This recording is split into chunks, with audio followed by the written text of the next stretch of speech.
be able to do it without you. And you know I wouldn't be able to do it without you. We're perfectly balanced in all ways. Perfectly matched.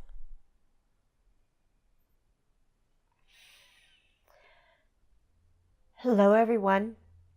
Today we are doing lesson 132, I Loose the World from All I Thought It Was, with the correlating chapter text of chapter 12, the Holy Spirit's Curriculum, section 8, the Attraction of Love for Love, and we will be doing chapter 13, the Guiltless World, the introduction. We got a lot to cover today, so let us begin. Alex?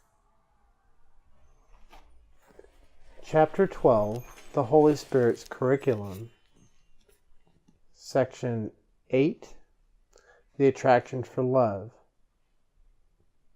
The attraction of love for love. Sorry. I was more worried and thinking about, do I have the right paragraph? Was it paragraph 1? Yeah, we haven't. We're just starting. So. Section 8, the Attraction of Love for Love. 1. Do you really believe that you can kill the Son of God? The Father has hidden his Son safely within himself and kept him far away from your destructive thoughts. But you know neither the Father nor the Son because of them. You attack the real world every day and every hour and minute, and yet you are surprised that you cannot see it. If you seek love in order to attack it, you will never find it. For if love is sharing, how can you find except through itself? Offer it, and it will come to you, because it is drawn to itself. But offer attack, and love will remain hidden, for it can live only in peace. Absolutely. So what it's talking about there, folks, is that your judgments that you are holding forth as being true and as defining you and this world and everyone in it and everything in it are what are attacking the real world. It's those judgments. Those judgments are the attack. And this is why you cannot see the real world, because you are judging it every time you look at it.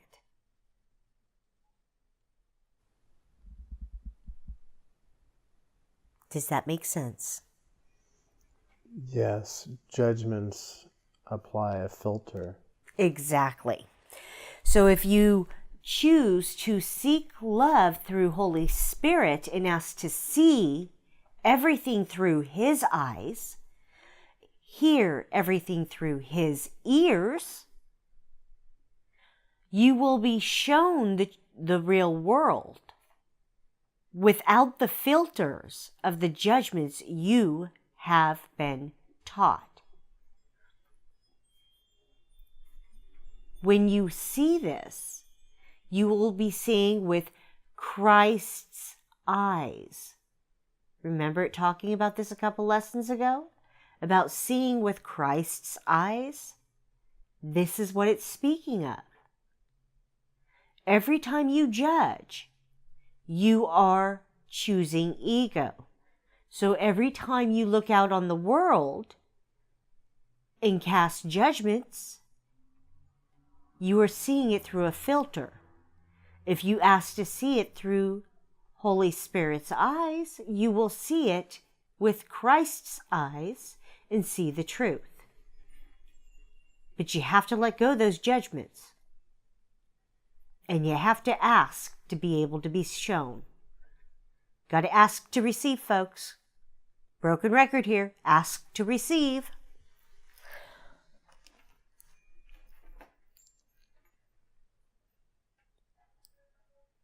Please continue. 2. God's Son is as safe as his Father, for the Son knows his Father's protection and cannot fear. His Father's love holds him in perfect peace, and needing nothing, he asks for nothing. Yet he is far from you whose self he is, for you chose to attack him, and he disappeared from your sight into his Father. He did not change, but you did. For a split mind and all its works were not created by the Father, and could not live in the knowledge of him. Thank you. You're welcome. Did you get that? Yes and no. Because I was thinking, I hope she doesn't ask me if I get that, because I don't. Okay. I didn't. So you know how I've been talking about how you are within God and God is within you, just as Holy Spirit is within you as he is within God. And remember when I was saying yesterday about how Holy Spirit, in truth, is your higher self.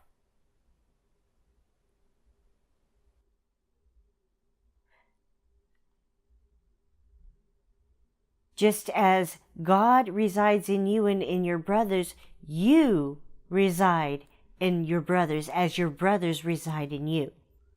Because we are all part of God. We all are God.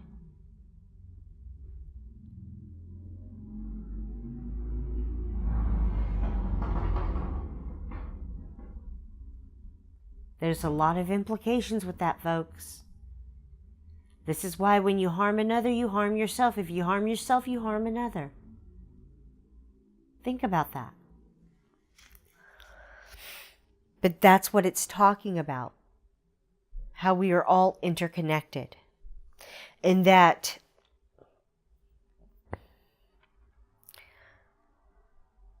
you can't really attack yourself or your brothers in the true sense of the word. You can't kill yourself. Yes, you can kill the body, but you are eternal. Your body's just a vessel, a car, nothing more. It houses you for the moment. It's like a pair of shoes or a pair of pants. You wear them until they wear out, and then you change. Same with the body.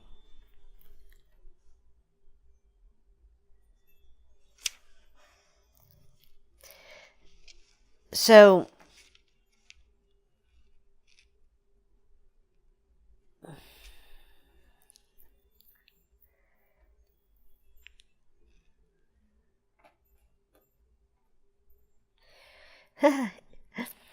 now, in the second sentence where it says, his Father's love holds him in perfect peace, and needing nothing, he asks for nothing.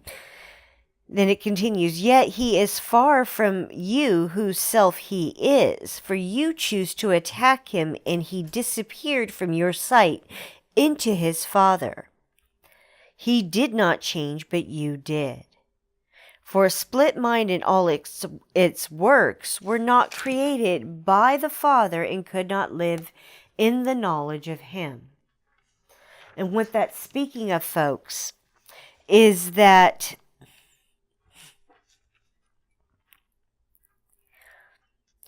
when you chose to accept the judgments and opinions being handed to you as being true and as defining you, all those labels and everything else, you, in those moments, began, when you first started, you began to forget who you are, who you truly are. And the more you piled on those judgments and those opinions and believed those to be true about you and the world around you, the more you disconnected from who you truly are within. And the more you disconnected, the more your true self receded. until it has receded completely into the Father, where it is kept safe and protected, until you are really and truly ready to start understanding who you really are and looking for that truth within you. Because that is where you have gone, you've sunk in within yourself.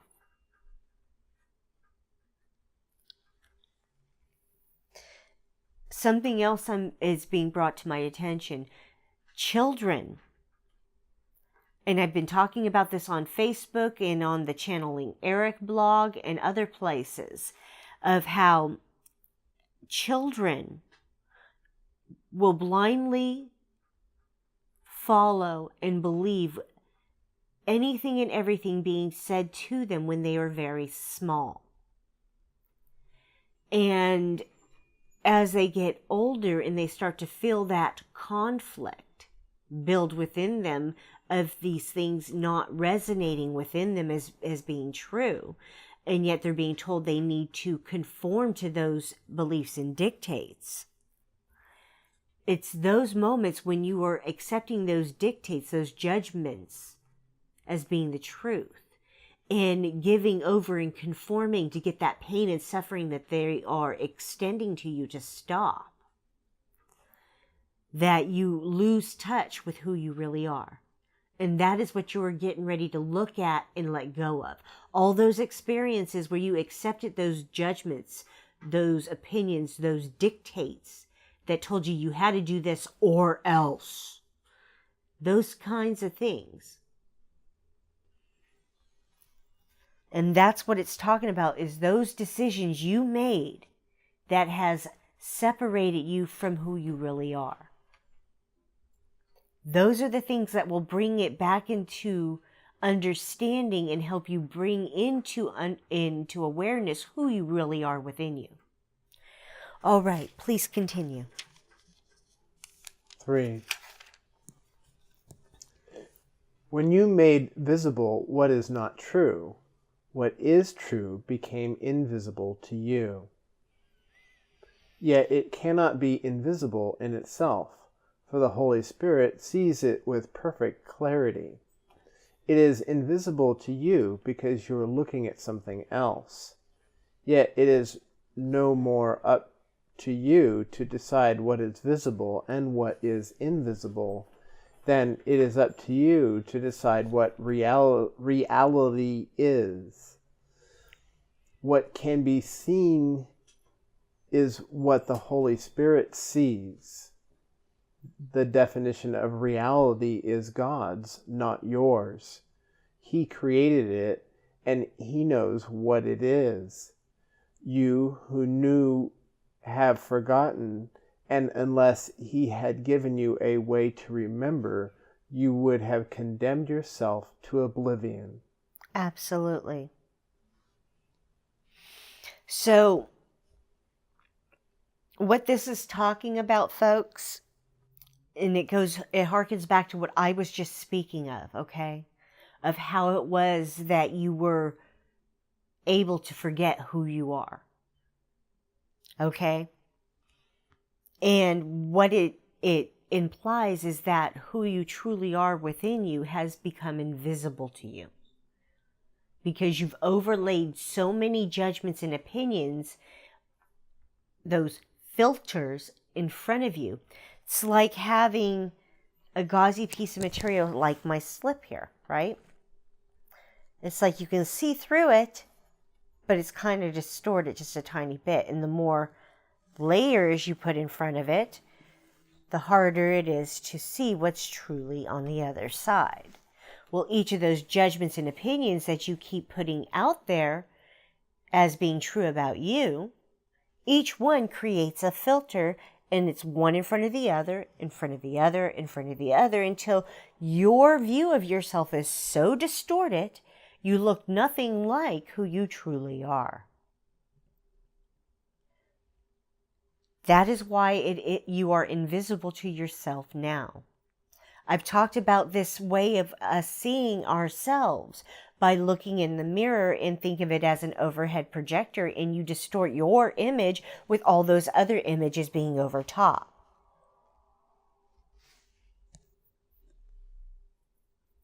It's the same thing doctors do. They have an image in their mind of what a human being's charts should look like.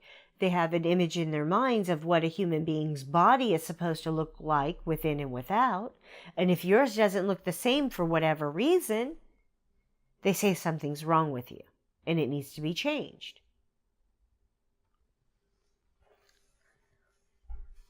And it's not always true.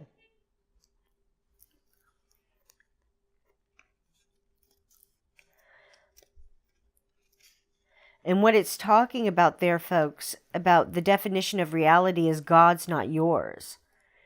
It's recognizing that all those judgments are you trying to place a definition of what everything is or is not supposed to be. What everything is or is not going to be. Should be.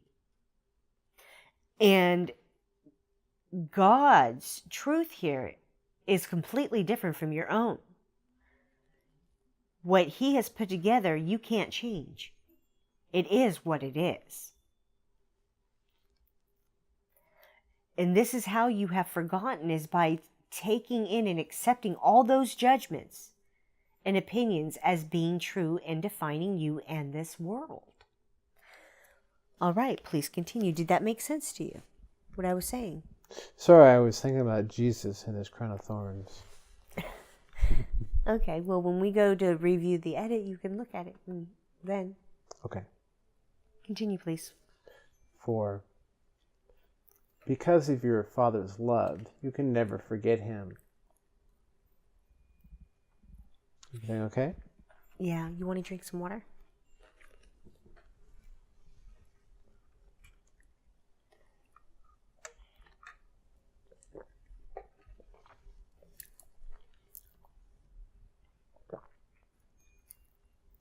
Now try. 4. No, that's 4, not Thor. Sorry.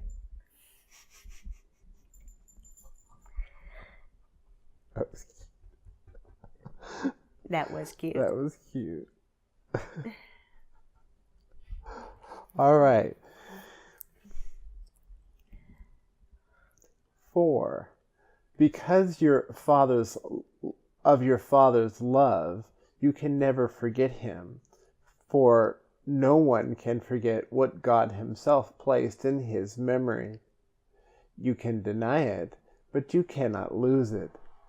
A voice will answer every question you ask, and a vision will correct the perception of everything you see. For what you have made invisible is the only truth, and what you have not heard is the only answer. God would reunite you with yourself, and did not abandon you in your distress. You are waiting only for Him, and do not know it. Yet His memory shines in your mind and cannot be obliterated. It is no more past than future, being forever, always. Absolutely. Now I want to draw your guys' attention to something here. Excuse me. I'm having a heck of a time with allergies today. I have been sneezing my head off and blowing my nose continuously for most of the day.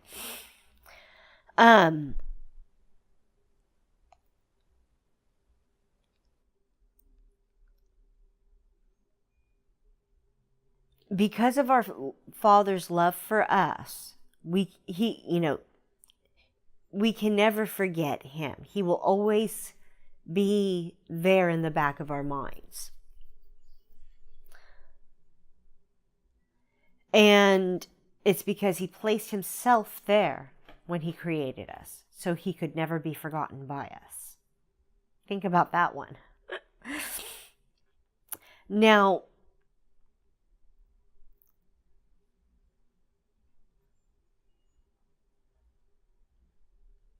it's telling you that you can deny that He is there with you and within you. But you cannot lose it. You cannot lose Him. ever. He is always with you. This is why you are never alone. And the part I truly want to draw attention to here is where it's talking about a voice will answer every question you ask. And then it continues, and a vision will correct the perception of everything you see. I have shared with you guys time and time again, my brothers, how I have heard his voice and then received a vision. Things where he has folded time and space to bring me back to the moment of an experience so I could see it as an adult, as a third party, as all of it was happening. Standing outside of that child's body, watching, listening, and feeling everything that that child was feeling and the people around me were feeling and thinking and experiencing. That's what it's talking about by visions, that and so much more. There has been times where they have just completely had everything that's here around me vanish and something else, someplace else in its place, as I am watching and listening and hearing things happening. Showing me something so I can understand a lesson.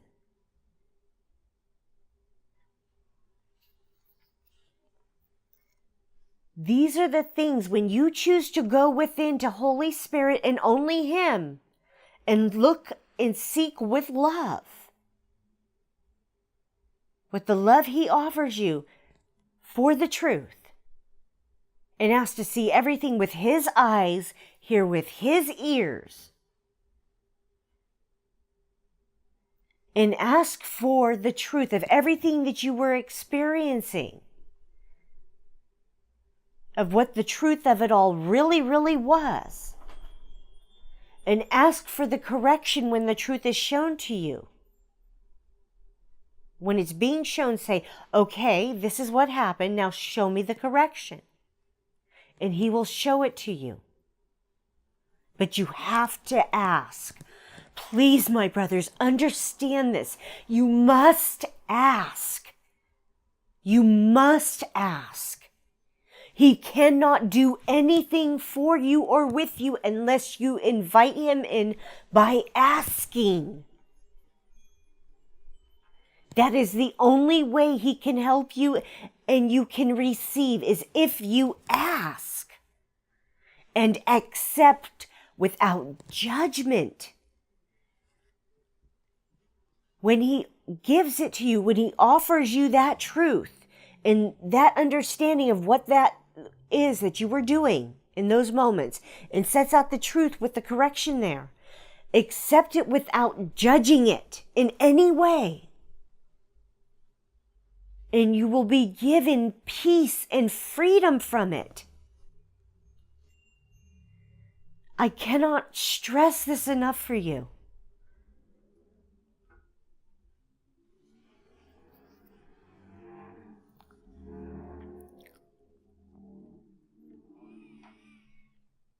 And it's when you do this that He will make it all visible to you again. The truth of yourself, the world, and everyone and everything within it.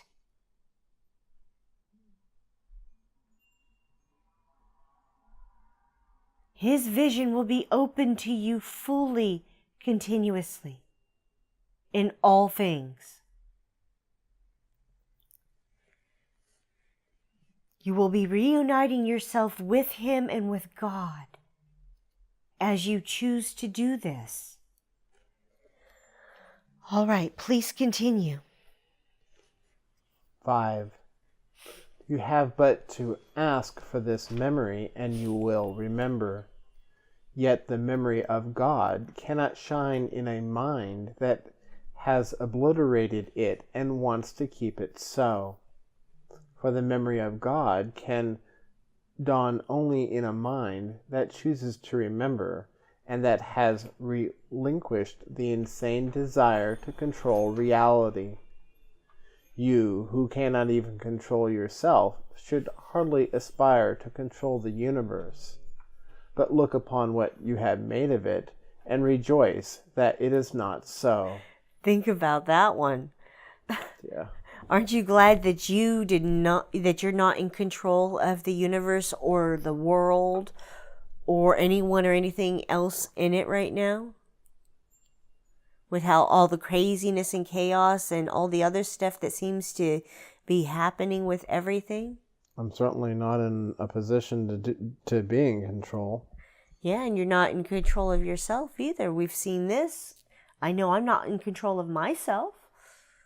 I have to hand everything over to Holy Spirit because I know I can't control a damn thing. I've tried. Believe me, I've tried. It does not work. I know that after that breakdown they had the other night, I gave up a piece of control. Absolutely. And it's, in a way, it's been liberating. It's strange because, it was almost like a breakthrough through a negative experience, but there's a positive outcome to it, and that is that I feel much more at peace now. It's almost like all of the breakthroughs come through the negative. It's like a piece of my ego died. Yeah. All of the breakthroughs come through what we call negative, and it's that judgment of it being a negative thing to come out with a positive outcome.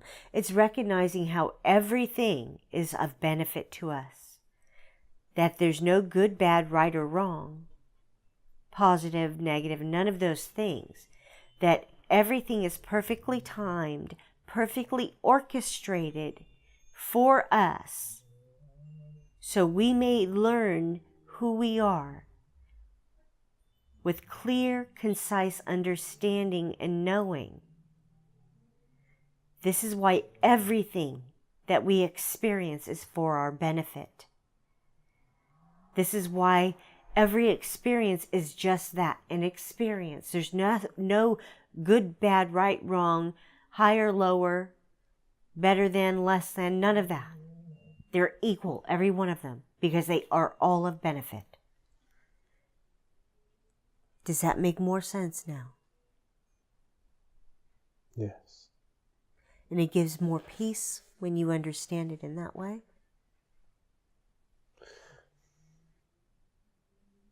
I guess I already knew that. It's just, at the time, I was viewing it as a negative experience. Yeah. And that's how we're taught to see everything. Anything that causes us to question and doubt ourselves in any way, shape, or form, or the world, or anything we've been taught, we're to see as a negative experience and to shun it. Run from it, be afraid of it, hide from it. Right. Because it's those things that we've been taught are bad, wrong, horrible, and we shouldn't do it. It's a sin to question anything. And I'm being told question everything, because everything I've been taught has been a lie. That Holy Spirit will give me the truth. And when I question the things that He tells me is the truth, He gives me more clarity with examples as to why it's the truth. Using my own real life experiences as the material.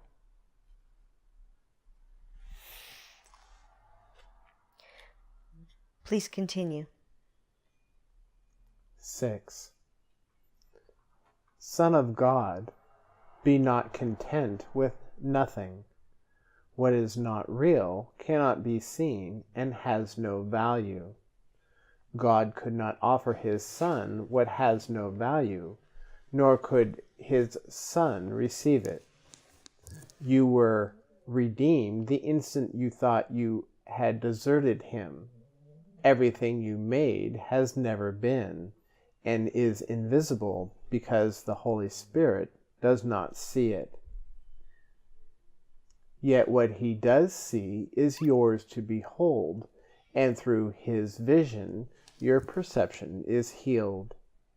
You have made invisible the only truth that this world holds. Valuing nothing, you have sought nothing. By making nothing real to you, you have seen it, but it is not there, and Christ is invisible to you because of what you have made visible to yourself.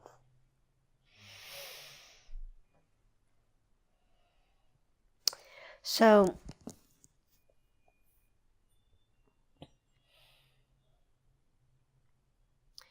what it's saying there, folks, is that everything that you've been placing value and worth on is worthless and valueless. Everything that you have judged as being necessary, wanted, needed, and desirable, all those things are fallacies. They're false idols, and none of them have any value or worth. And I keep seeing the words reverend, minister, priest, rabbi, all these different titles that in doctor, lawyer, all these different things are all false idols that people have tried to attach themselves to as giving them more importance than somebody else. And they're all ego driven. And it is that type of content, as well as all the material things in this world that we've placed our value and our trust into, that kind of content that is not of value or worth. It will not bring us joy or happiness. It will not bring us a sense of peace and well-being within us. All those things do is bring us stress, worry, strife, pain, and suffering. No more, no less. And it's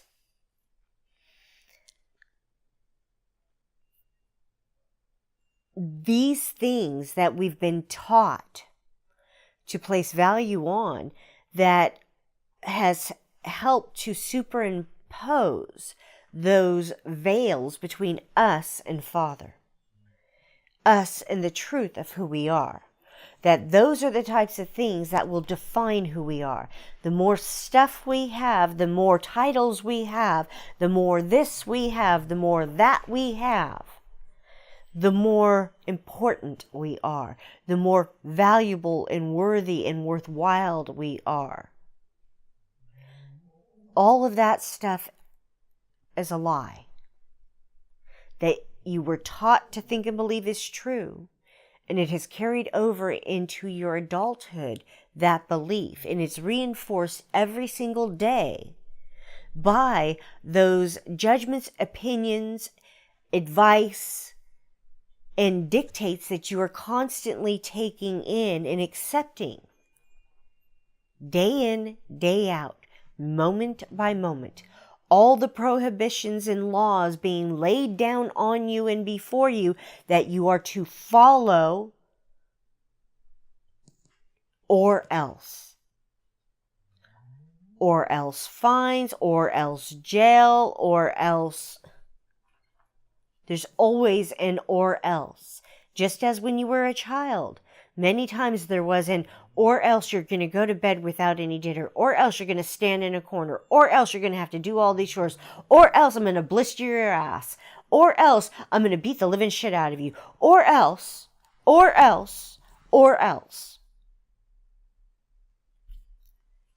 All of these things have played into these beliefs you have taken in, because those judgments, those opinions, that advice, all equate to the belief that you hold forth as defining you, yourself, This world, your brothers in it, and everything else. Those beliefs are what are caging you. And those beliefs are held within your own mind. That cage is in your own mind, folks, keeping you trapped in that tight, limited little space that you believe is the reality around you. That is the freaking illusion that you have been living under since the day you were born. It's what your parents are still living under, and your grandparents and their parents before them, and their parents before them, and their parents before them. And believe it or not, folks, all of them are still alive in this moment, in their reality. In those moments when they first were learning all these things, they're still living in those moments. All of us are. Everything's still happening simultaneously. There's no past, there's no future. It's all right here now. When I bring up those thoughts, those memories, it is reliving those moments, which is why when he folds space and time for me, and I am able to witness that child, it is as if I am there as a third person, a third party, watching everything that's happening.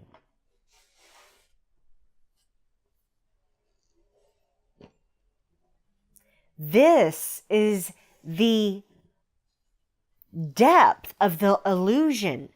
This is why it is so critical for you to start looking within at everything you've experienced and ask to see with his eyes, hear with his ears, and to not judge what he shows you and hands you, to witness it through that child's eyes and mind and see everything as it truly was.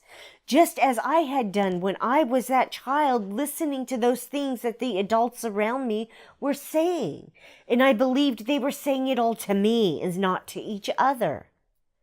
Their judgments and opinions, I believed they were true, and they weren't.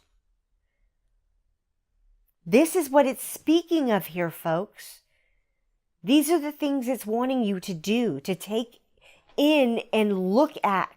Actively seek these things out within you to understand where everything's coming from. Connect the motherfucking dots, one into the other. Everything you go through now are from things you had experienced as a child. That's where those judgments come from about the things you experience now. All that pain and suffering you're experiencing now is coming from those beliefs you picked up as a child. This is why you need to really look at this stuff, to see the truth of what you do. Please continue. 7.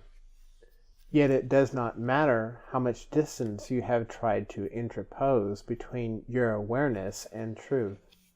God's Son can be seen because his vision is shared. The Holy Spirit looks upon him and sees nothing else in you. What is invisible to you is perfect in his sight and encompasses all of it. He has remembered you because he forgot not the Father. You looked upon the unreal and found despair. Yet by seeking the unreal, what else could you find? The unreal world is a thing of despair, for it can never be. And you, who share God's being with him, could never be content without reality. What God did not give you has no power over you, and the attraction of love for love remains irresistible. For it is the function of love to unite all things unto itself, and to hold all things together by extending its wholeness. Absolutely. So, it's like I was just saying, folks, that until you choose to let go those judgments, recognize them for what they were, your true self will stay invisible to you. Until you ask to see with Holy Spirit's eyes and hear with his ears, you will not be given the ability to see with Christ's eyes and mind, to understand. And no matter how much distance you think you are putting between you and the Father and awareness of the truth, it's not true. It's still there within you, buried deep. And the reason why God's Son can be seen and his vision is shared is because, as I stated, God is within each and every one of us, just as each and one of us are within each other. This is why it's shared, because we are all one in the same being. We are God, interconnected, one to the other.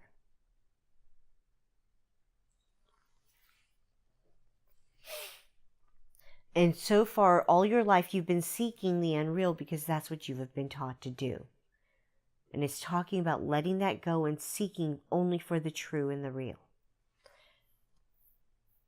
And that it's love that will unite all of this stuff together into one.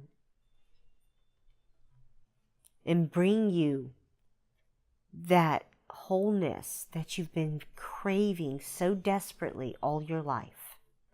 Please continue. 8.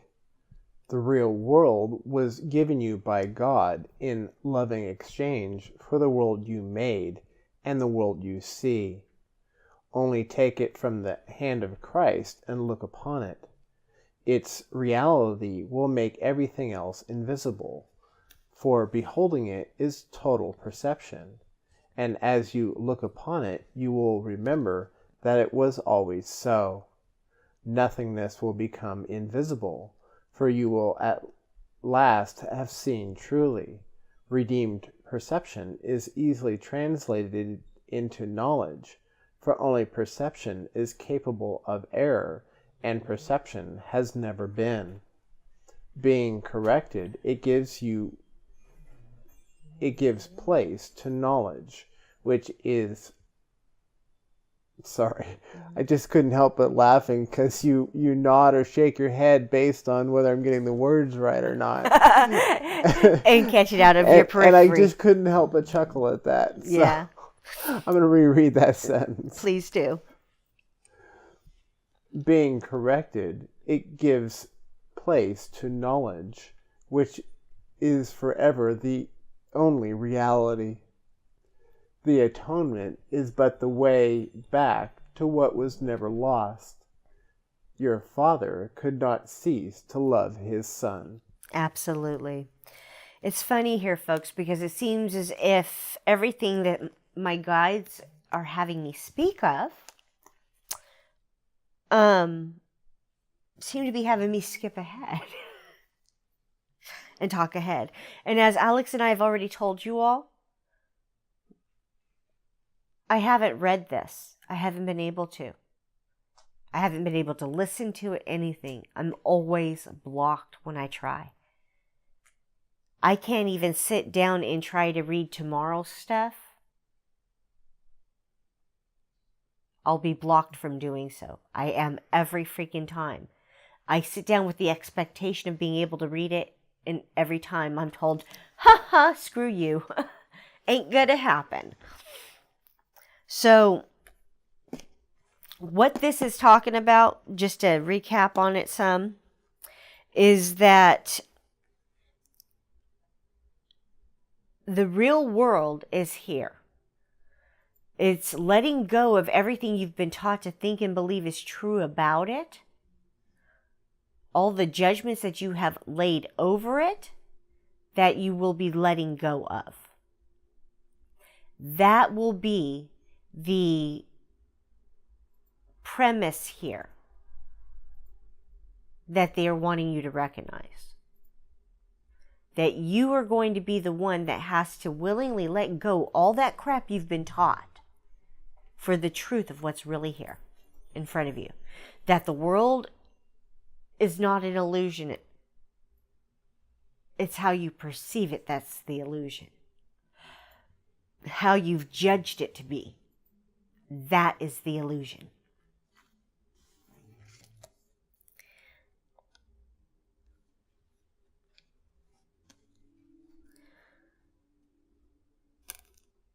All right, folks, that was Chapter 12, The Holy Spirit's Curriculum, Section 8, The Attraction of Love for Love. Let's move on to Chapter 13's Introduction. Chapter 13, The Guiltless World. Introduction. Alex? Chapter 13, The Guiltless World. Introduction. If you did not feel guilty, you could not attack, for condemnation is the root of attack. It is the judgment of one mind by another as unworthy of love and deserving of punishment.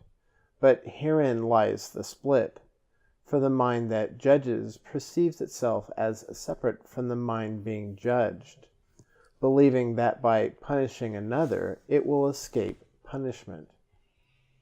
All this is but the delusional attempt of the mind to deny itself and escape the penalty of denial. It is not an attempt to relinquish denial, but to hold on to it.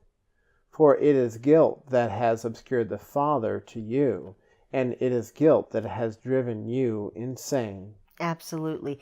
And this harkens back to what I was just speaking about there in Chapter 12, just a moment ago, about how your condemnation is the root of attack. Your judgments of everything is the root of attack on God, on yourself, on the world, on your brothers. And that every time you judge another, you are judging yourself. So if you think you're going to be punishing someone else, you're going to be punishing yourself. You harm another, you harm yourself. It's like I was talking about, because your brothers are within you and you are within your brothers. Anytime you harm yourself, you harm them. Anytime you harm them, you harm yourself. It matters not which way you're going with it.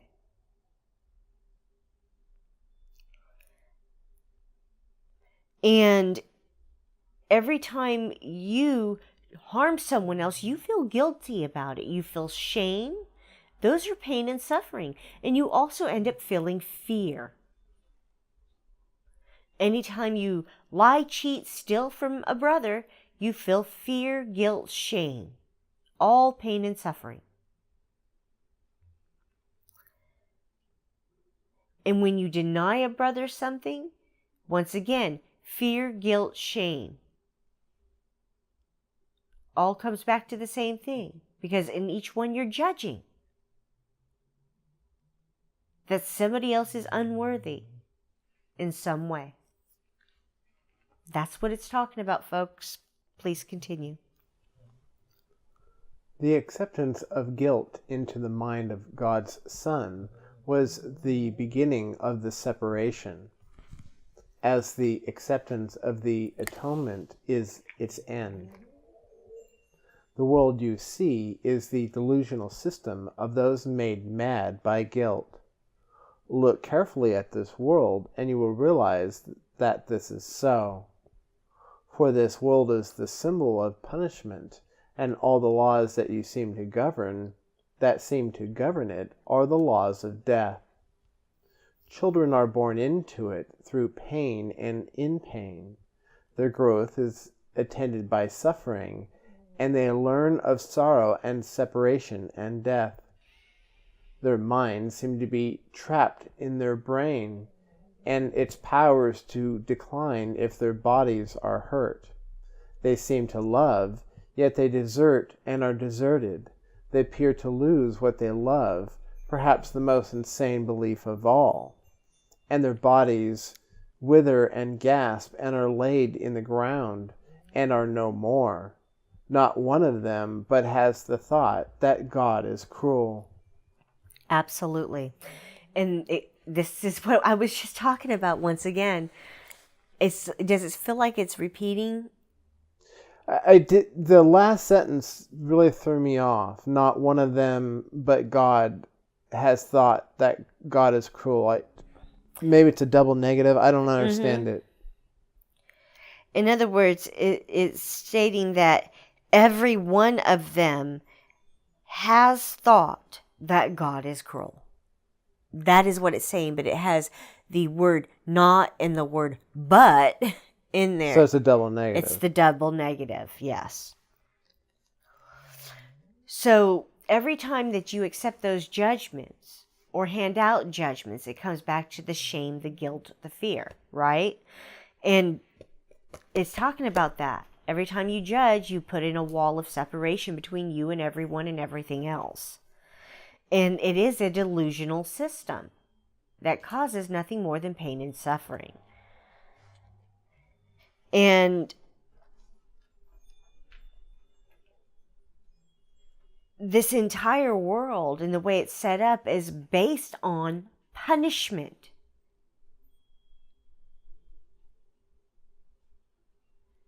Punishment and reward.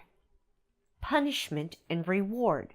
That's the psychological basis here that is being used. Punishment comes when we choose to ignore the judgments and opinions and advice being handed to us and choose our own way, what resonates with us. Think about that for a moment.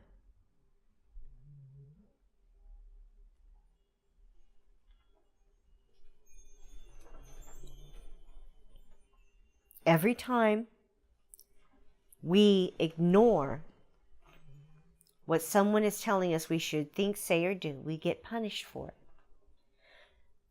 Yelled at, ostracized, physically hit, whatever. That's how it happened for us as children. When we ignored what our parents said and did what we wanted to do, we got punished. And when we did what our parents said, we were rewarded. They were happy with us. They accepted us. They were loving toward us. Gentle, kind.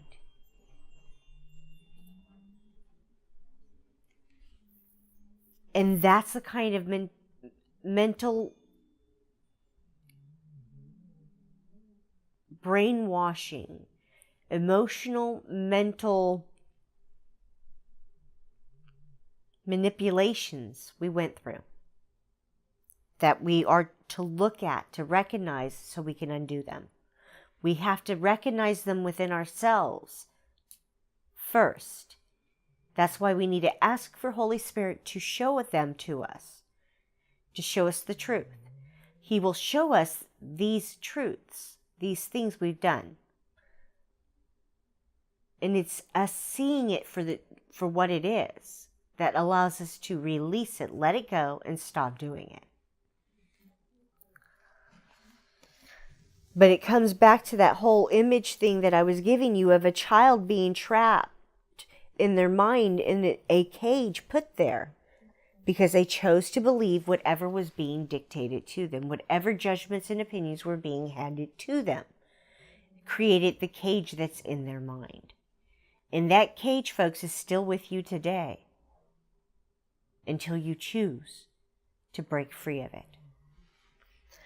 All right. Please continue.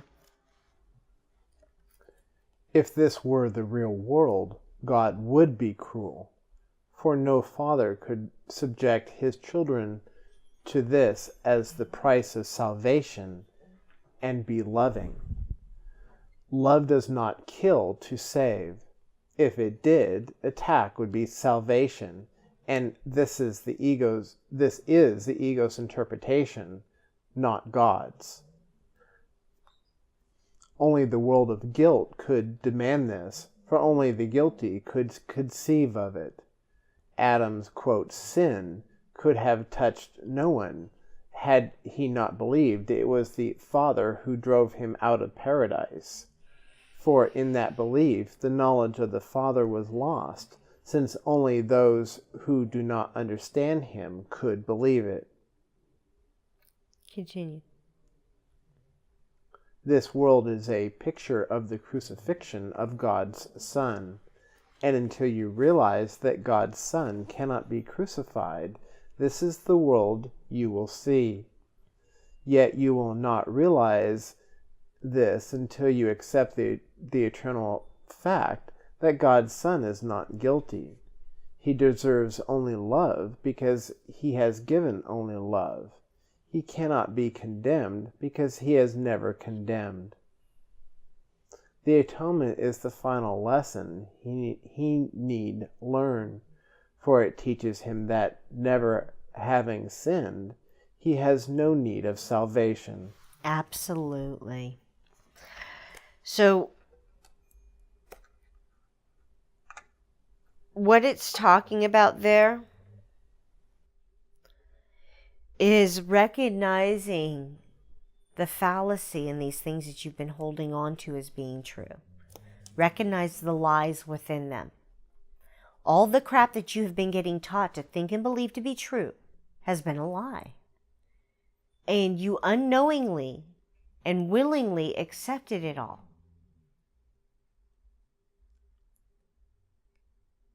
Unknowingly and willingly.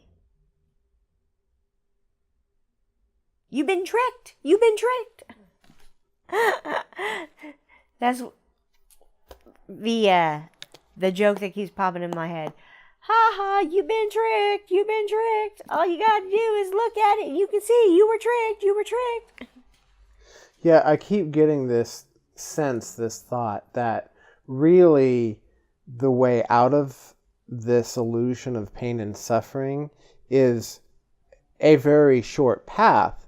Mm-hmm. It's like, I was seeing an analogy of it the other day, or hearing an analogy. It was more like a vision of living next to a cliff.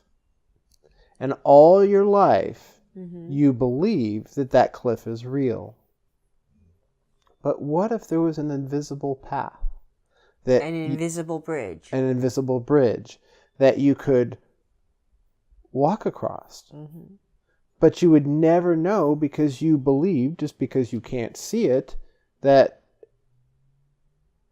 you would fall to your death, obviously. Yeah.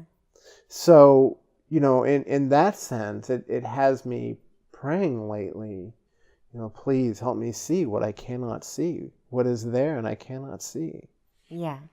And part of that is the beliefs that you hold. It's like you don't recognize you hold a belief of something until it causes that conflict within you. Here's the interesting thing that I've been experiencing lately since that breakdown I had. I'm operating off of kind of just very basic functions right now in some ways. Just, what am I pulled to do? Anything? No? Then I'll just sit here. And is there anything pulling me? Well, you don't have to use the restroom or, food or whatever it might be. But in general, not so much. In general, it's kind of an interesting experience to be in this state where it's kind of like an oh fuck it state, I give up state. But at the same time, there's a peacefulness to it. Yeah. There is. Yeah.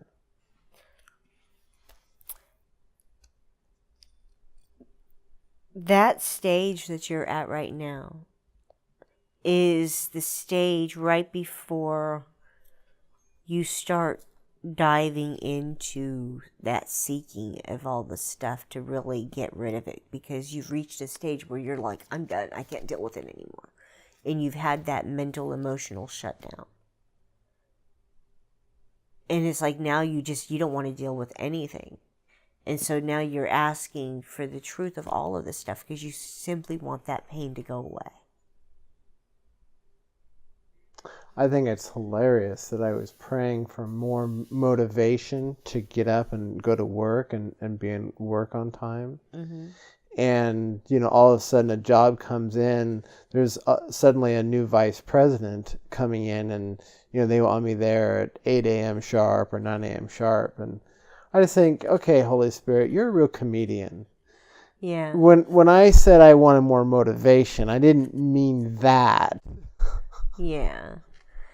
It's like you want some healing, some release from your right. Pain. I give me some help to get out of bed, not some drama in the world. It's not what I meant by that. Yeah. I mean, I guess it works. It's just, I think he's just being funny. I think it's more along the lines of be careful what you keep asking for. Because it's those things you keep asking for that you keep receiving. But you're not recognizing that the things you're asking for are double-edged swords that are, one, judgmental in some ways of how things should or should not be, or how they should or should not be received. How is asking for some motivation to get out of bed earlier? Well, that's what the cats are for. And the dog barking. I was having trouble getting to my job on time the other day. I was having trouble finding the motivation to get out of bed and go to work. I know, babe. I know. So I prayed for help, for motivation. I know. And I'm talking about that. But not just in you. I'm generalizing it as I've been told to do, you know? Not you necessarily specifically in these moments. Okay. Recognize I'm not judging you in any way. Okay. Because you were taking it as a judgment, weren't you? Oh, I've already forgotten what it was about. Okay. Well, then let me get back to this then. Okay. So, as it keeps trying to point out to you guys, it's your judgments that are causing the pain and suffering, the guilt, the shame, the fear. And every time you judge anyone else out there or yourself, that's what you're doing. You're manifesting and creating more of the same. All right, that was Chapter 13, The Guiltless World, Introduction. Let's move on to the lesson of the day. Alex? Lesson 132. I loose the world from all I thought it was. It means release. I just want, since we have this pause here anyways, I just wanted to say, I don't know, for the sake of saying it, that this, as you know, this lesson was one of my most difficult lessons for me to hear and listen to, and it still eats at you, trips me up on what it says. I get it. Let me go on. I loose the world from all I thought it was. What keeps the world in chains but your beliefs? And what can save the world except yourself? Belief is powerful indeed. The thoughts you hold are mighty, and illusions are strong in their effects, as is the truth. A madman thinks the world he sees is real, and does not doubt it, nor can he be swayed by questioning his thoughts' effects. But it is but when their source is raised to question that the hope of freedom comes to him at last. Absolutely.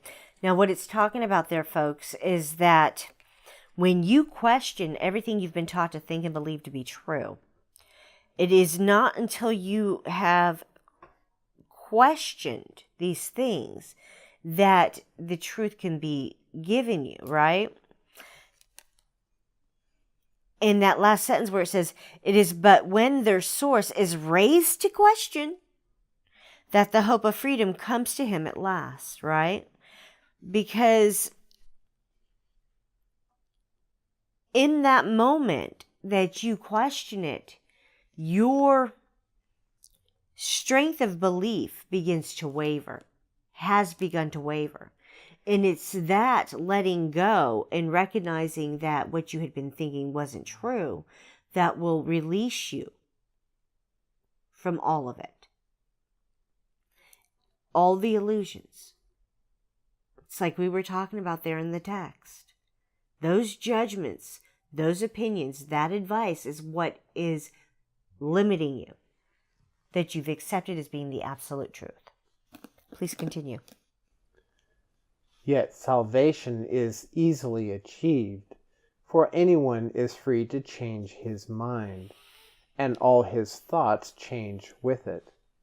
Now the source of thought has shifted, for to change your mind means you have changed the source of all ideas you think or ever thought or yet will think. You free the past from what you thought before. You free the future from all ancient thoughts of seeking what you do not want to find. Shall I go on? Mm-hmm. The present now remains the only time. Here in the present is the world set free. For as you let the past be lifted and release the future from your ancient fears, you find escape and give it to the world. You have enslaved the world with all your fears, your doubts and miseries. Your pain and tears and all your sorrows press on it and keep the world a prisoner to your beliefs. Death strikes it everywhere because you hold the bitter thoughts of death within your mind. The world is nothing in itself. Your mind must give it meaning, and what you behold upon it are your wishes, acted out so you can look on them and think them real. Perhaps you think you did not make the world, but came unwillingly to what was made already, hardly waiting for your thoughts to give it meaning. Yet in truth, you found exactly what you looked for when you came. There is no world apart from what you wish, and herein lies your ultimate release. Change but your mind on what you want to see, and all the world must change accordingly. Ideas leave not their source. This central theme is often stated in the text, and must be borne in mind if you would understand the lesson for today. It is not pride which tells you that you made the world you see, and that it changes as you change your mind. Absolutely. And this is what I've been talking about, folks, from day one. Change your mind about what you think and believe, and you change everything you perceive. Instead of trying to change the world, change your mind about the world, and the world will change with it. This is kind of like a review of all the stuff I've been sharing with you and breaking down with you. It's all a repeat of all the things I've been sharing. Please continue. But it is pride that argues you have come into a world quite separate from yourself, impervious to what you think, and quite apart from what you chance to think it is. There is no world. This is the central thought the Course attempts to teach.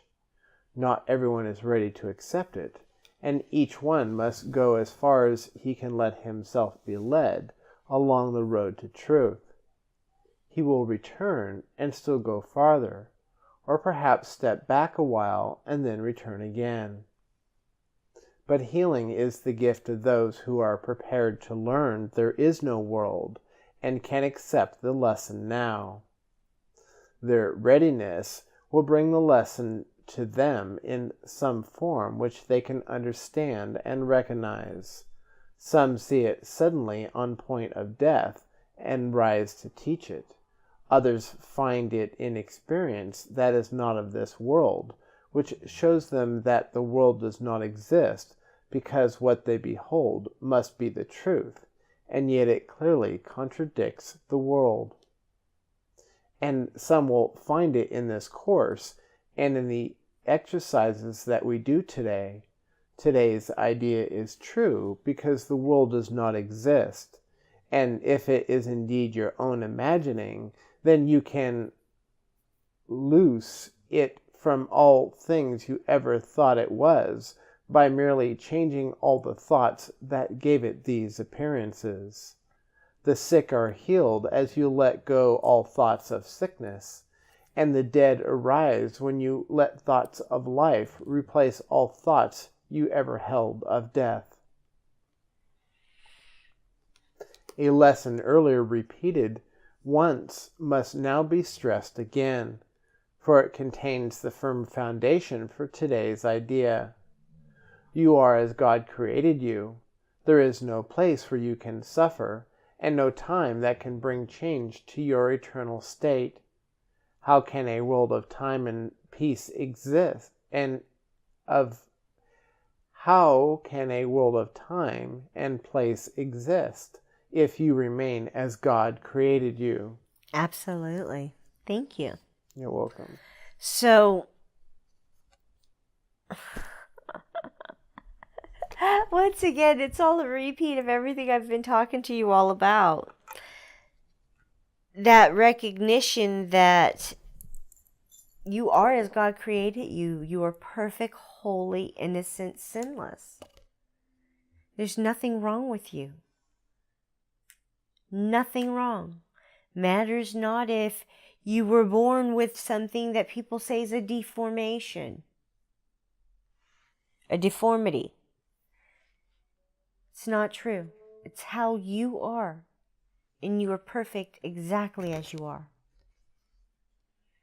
Someone else's standards of beauty is not what defines who you are.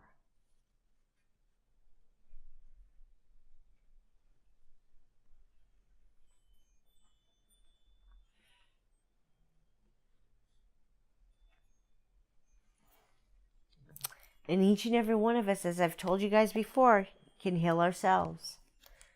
And we can heal others. It's what we are here to do. It's how we are naturally.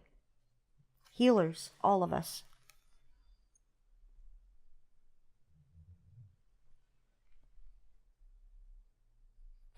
All right, please continue. What is the lesson for today except another way of saying that to know yourself is the salvation of the world? To free the world from every kind of pain is but to change your mind about yourself. There is no world apart from your ideas, because ideas leave not their source, and you maintain the world with your mind in thought. Yet if you are as God created you, you cannot think apart from Him, nor make what does not share His timelessness and love. Are these inherent in the world you see? Does it create like Him? Unless it does, it is not real and cannot be at all.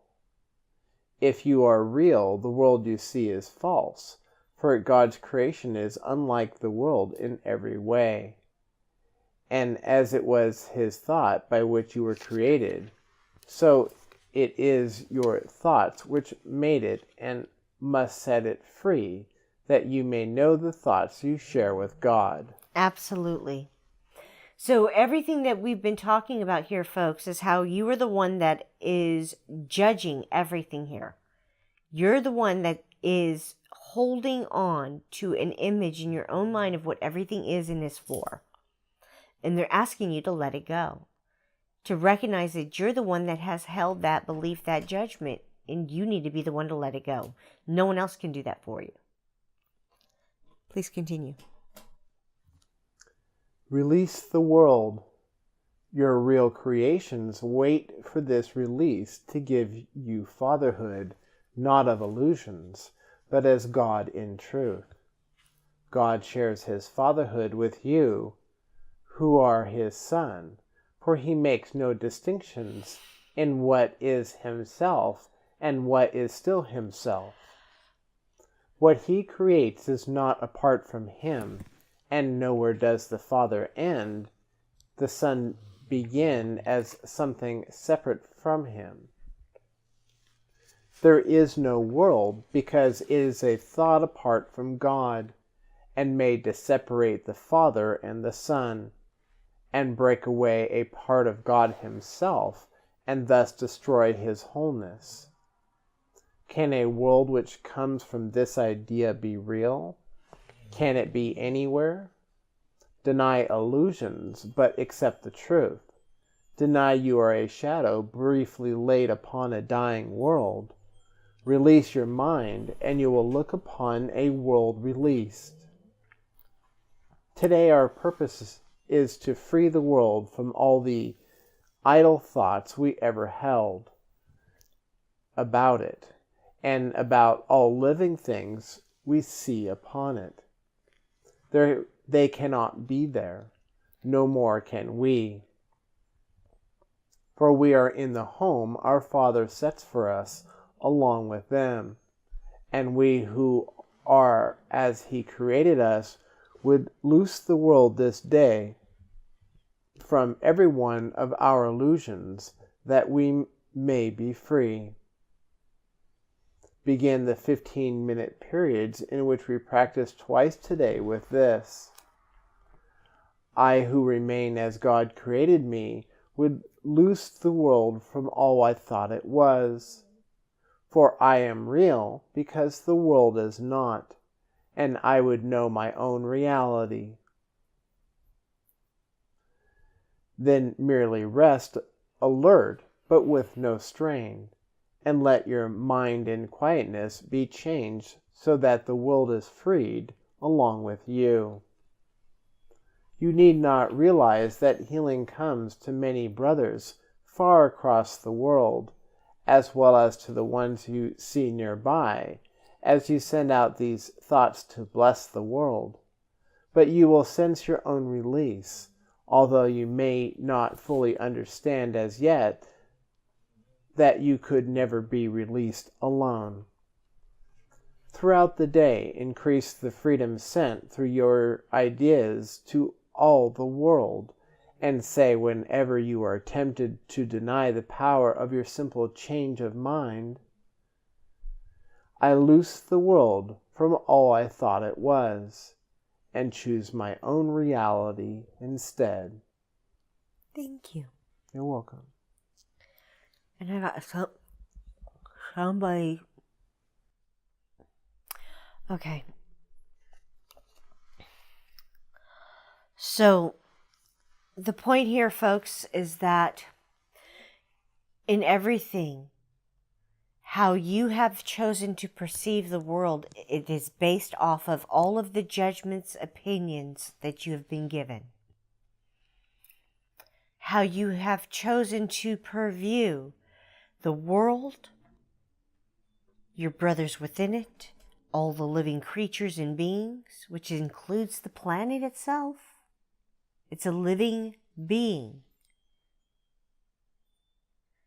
are all real. All those judgments, the world as we know it to be, is what is not real. That is the illusion. It's all part of that cage you have within your own mind. And this is what they are asking you to recognize, that you are the one creating all of this, with your choice to judge it as you do and your beliefs in those judgments. Your blind following and acceptance is what keeps you caged, imprisoned, and a slave to the ego thought system and to your brothers around you.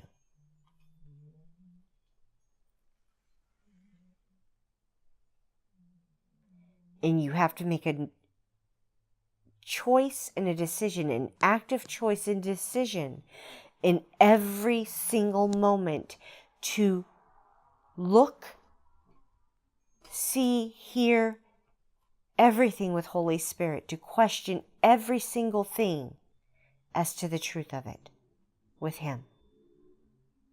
In every given moment that you are here, ask, so you may receive. And honey, once you get this information, extend it to your brothers so that they may open their eyes to the truth too, and stop hiding their head under those covers thinking that it's a scary world out there. And they don't want anybody to hurt them. All right. That was lesson 132. I loosed the world from all I thought it was. Chapter 12, the Holy Spirit's curriculum, section 8, the attraction of love for love, with chapter 13, the guiltless world, introduction. Thank you for joining us today. My name is Sabrina Reyenga. And my name is Alex Reyenga. Hugs, love, light, and blessings on your journey, my brothers. You are loved. We love you. Please be the might. The what? The mic? Might. The might. I know. Please be the light you are meant to be. Please be the light we know you to be. Please be the light we see you to be. Please choose to be the light. Seek the strength, the might, the understanding, and the wisdom within you through Holy Spirit. Seek Holy Spirit within you and ask so you may receive, my brothers. Choose to look at every single thing you are holding forth as being true and defining you in this world and everything in it and everyone. Recognize the judgments you are holding forth as defining everything here. That you are the one holding the key to the cage that's in your own mind. Ask and you will receive the answers and the clear vision to show you the truth of what He is telling you and sharing with you. Have a blessed day, everyone. We'll see you again.